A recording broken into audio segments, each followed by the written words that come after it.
a gente tem que olhar para quando a gente muda a vida das pessoas. E não para quando a gente ganha like, curtida. Né? Assim, é muito viciante a palma da rede social. Mas ela é muito limitadora, porque você fica, né, assim, sendo aplaudido pela tua tribo, e aí você fica mais vocal e mais, né, histriônico. Mas e aí? O que você entrega para as pessoas no final do dia? Isso é super importante.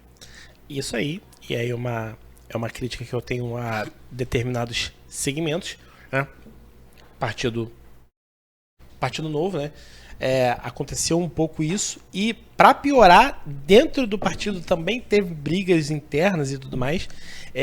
Mas a gente não tá aqui para falar sobre o Partido Novo especificamente. Um dia eu chamo oh meu Deus, que foi candidato do partido. O Amoedo. Hã? O Amoedo? Um dia eu chamo o Amoedo aqui, e aí a gente conversa sobre isso. Vou fazer uma rinha aqui do Amoedo com o Mota. E botar eles pra brigar e cobrar pay-per-view por isso. Mas vamos lá. Cara, você tava no Instituto Milênio, o 02 do Instituto. Quem era o 01? Mal lhe pergunte. Quem fundou o Instituto, na verdade, assim, quem começou, a primeira diretora do Instituto, chama Patrícia Carlos de Andrade. E ela tinha contratado uma pessoa que era o Pedro Sete Câmara para ajudar a montar o Instituto, e ele me chamou para escrever textos para o site do Instituto lá atrás. Era tudo muito pequeno, tinha, sei lá, 4 pessoas no Instituto. E aí veio um convite de, cara, você quer acumular as funções administrativas também? Eu tinha, sei lá, 23 anos. Eu falei, quero, bora. Sabia fazer aquilo? Não. Mas vou aprender. Comecei a fuçar, perguntar, aprender a fazer planilha, fluxo de caixa, como é que funciona. Então foi uma ótima escola, porque a Patrícia me dava muita autonomia. Então, assim, consegui montar fundo patrimonial, consegui criar uma relação com os doadores. Eu fui pegando, assim, um monte de desafios que foram caindo na minha frente, e foi muito legal.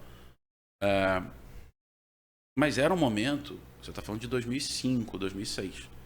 Tem que lembrar o seguinte, Orkut mal existia, e-mail ainda era a forma principal de comunicação nas redes sociais. As redes sociais eram por e-mail, né? O celular moderno, tipo BlackBerry, era o celular que mandava e-mail.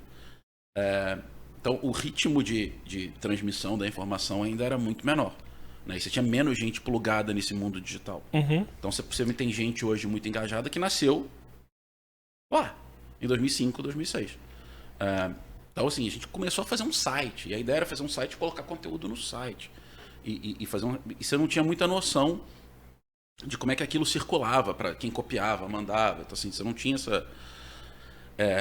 essa cultura ainda, né? O digital ainda estava engatinhando ali. E isso foi uma mudança muito recente. Mas uma coisa que a gente sacou é que tinha vontade de muita gente de encontrar esse espaço. Tinha demanda reprimida por um espaço liberal. Então, assim, foi um lugar onde a gente conseguiu produzir conteúdos muito legais, achar algumas pessoas que depois foram se destacando e tal, e depois, sim, fazer eventos e começar a criar corpo, sabe? Gente que ia, conhecia o Instituto, debatia, tinha acesso a pessoas que normalmente não se tinha. Então foi uma escola e tanto para mim. Assim, poder discutir e aprender com o Gustavo Franco, sabe, com Samuel Pessoa. Aliás, meu sonho também, Gustavo Franco aqui. Pô, entendeu? Assim, com Samuel Pessoa, com, sei lá, o Armando Castelar, eram cérebros muito privilegiados orbitando ali. E eu aprendi que no terceiro setor tem tem esse espaço, né? As pessoas se juntam ali, às vezes sem ganhar nada, e doam o seu tempo porque elas acreditam na causa. Isso foi um aprendizado, assim, muito importante para o resto da minha vida. Eu fui do Instituto Liberal, eu peguei um BN lá, diretor. Porra, também foi a puta escola pra mim, assim. Inclusive, do que não se deve fazer, assim. Na verdade, muito mais do que não se deve fazer. Porque eu vinha de empresa de engenharia, pensamento muito cartesiano, né?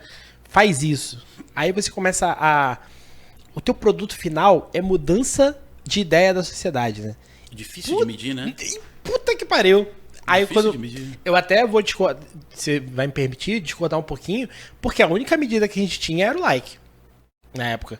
Tipo assim, a única forma que a gente tinha de medir era o engajamento de algum post. Mas já tinha Facebook, né? Tinha Isso Facebook. que eu tô falando do mundo pré-Facebook, cara. Site não tinha. Não tinha. Sim, é claro que você conseguia ver os dados de acesso do seu site. Mas era muito difícil entender, assim, esse termômetro em tempo real da coisa. Uhum. Entendeu? A rede social acelerou muito isso. Facebook começou aqui em 2007, talvez. Eu acho que eu criei meu perfil no Facebook em 2007. Não. E ainda era uma coisa, né, o Orkut ainda bombava aqui. E aí você teve essa transição do Orkut caindo, o Facebook subindo, e aí acho que a coisa explodiu muito. Ah, pô, Orkut... Saudade do Orkut, cara. Era divertido. Só era muito divertido.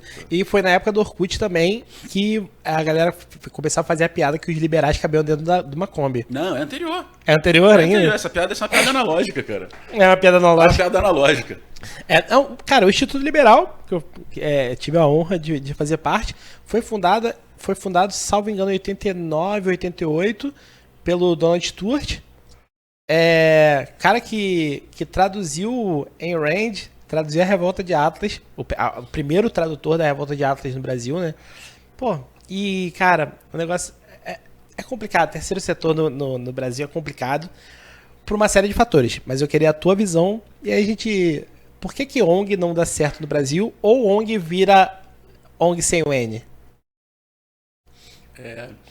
Por que vira governamental? Tá.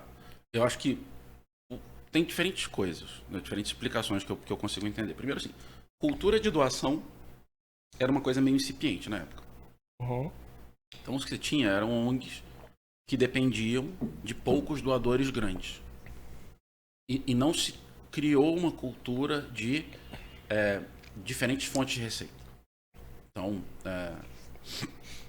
eu via, assim, que naquele momento o que tinha como Instituto Liberal, o próprio Milênio no começo, você tinha meia dúzia de pessoas que botavam muito dinheiro. E eu sei disso porque, assim, eu era o cara que fazia o financeiro. Então, eu tinha, sei lá, doadores grandes, médios e pequenos. E a minha pirâmide era invertida. Assim, era 90%, 5 e 5. Entendeu? 90% de grande e o pequenininho, aquele cara que doava R$20 por mês, R$30 por mês, R$10 por mês que fosse, era muito pouco. Era difícil chegar nesse cara.